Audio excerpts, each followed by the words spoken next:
Hi friends, எல்லோரும் எப்படி இருக்கேன்? நாம் இன்றைக்கி என்ன பார்க்க போகிறோன்னா, மும்பையில் ஃபேமஸான சத்யநாராயண பிரசாதம் தான். இந்த சத்யநாராயண பிரசாதம் எப்படி பண்ணுறதுங்கிறத பார்ப்போம். அதுக்கு தேவையான பொருள்லாம் பார்ப்போம். அதுக்கு இந்த பால் வச்சுருக்கேனே, இந்த பால் வச்சுருக்க டம்ளர் விட்டு 1 டம்ளர் ரவா, 1 டம்ளர் சர்க்கரை, 1 டம்ளர் பால், 1 டம்ளர் தண்ணி, முந்திரி பருப்பு ஒரு 7-8 முந்திரி பருப்பை உடச்சி வச்சுருக்கேன், 1/2 கப்புக்கு நெய், 1/4 ஸ்பூன் ஏலக்காய் பொடி பண்ணி வச்சுருக்கேன். நீங்கள் எந்த டம்ளரோ கப்போ எது இட்டு எடுத்துக்கிறீங்களோ அதுகிட்ட எல்லாம் ஈக்குவலாக ஒன்று போட்டுன்னு வரணும். நாம் இப்போ அடுப்பை ஆன் பண்ணிட்டாச்சு. நம்ம வச்சுருக்க அந்த நெய்லேருந்து கொஞ்சம் நெய் எடுத்து போட்டு அந்த முந்திரியை வறுத்துக்கணும்.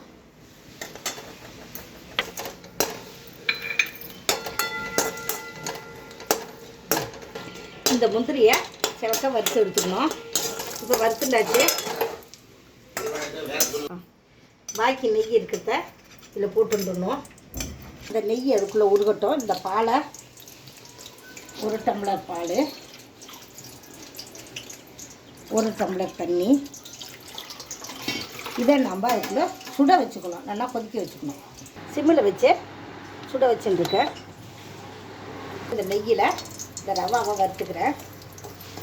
இதுக்கு கலர் பொடியெலாம் போடக்கூடாது, எந்த கலருமே போடக்கூடாது. சத்யநாராயண பிரசாதத்துக்கு பால் இந்தமாரி நல்லா காஞ்ச உடனே, இந்த ரவா இந்தமாரி செவந்த உடனே இதில் கொஞ்சம் கொஞ்சமாக இருக்கணும். அப்படியே ஊற்றினேன்னா ஆவி அடிக்கும். கொஞ்சம் அப்படி ஊற்றிட்டு கை எடுத்துக்கணும். அதுக்குள்ளே வச்சுக்கணும். அப்படியே எல்லாத்தையும் ஊற்றி முடிச்சிடணும். இது உங்களுக்கு கட்டியே தட்டாது. கட்டி விழுந்துக்கணும்னு பயப்படவே வேண்டாம். இந்த ரவா வெந்ததுக்கப்புறம் வச்சுருக்கோம் தெரியல சர்க்கரை, அந்த சர்க்கரையை அதில் ஆட் பண்ணிடணும். ரவா இப்போ வெந்தாச்சு. இப்போ அந்த சர்க்கரையும் போட்டுடலாம். பிரசாதம் ரெடி ஆகிடுத்து. அடுப்பு ஆஃப் பண்ணிட்டேன். இந்த முந்திரி பருப்பை போட்டுடலாம். இந்த ஏலக்காய் பொடியை இதில் போட்டுடலாம். ஏன்னா இந்த பாத்திரத்தில் எடுத்து வைக்க போகிறேங்கிறதுனால இதில் பொடி பண்ணி வச்சுருக்கேன். பாக்கி கொஞ்சம் நெய் வச்சுருக்கேன். ஏன்னா இந்த பாத்திரத்தில் ஊற்றினா ஒட்டாமல் வரும். எப்போ எடுத்தாலும் அதுக்கு இதேமாரி நான் ஒட்டாப்பில் கலந்துட்டேன். உங்களுக்கு இந்த பாத்திரத்துலேயே ஒட்டாமல் சூப்பராக வரும். இது பாருங்க, இது பாத்திரத்தில் ஒட்டாமல் இதுமாரி சூப்பராக வரும். சுவையான சத்யநாராயண பிரசாதம் ரெடி. நீங்களும் பூஜைக்கு சத்யநாராயண பூஜை பண்ணீங்கன்னாக்கா இதேமாரி பிரசாதம் பண்ணிங்க.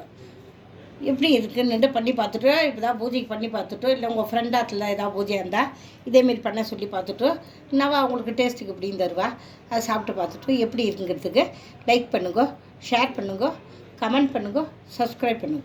தேங்க்யூ.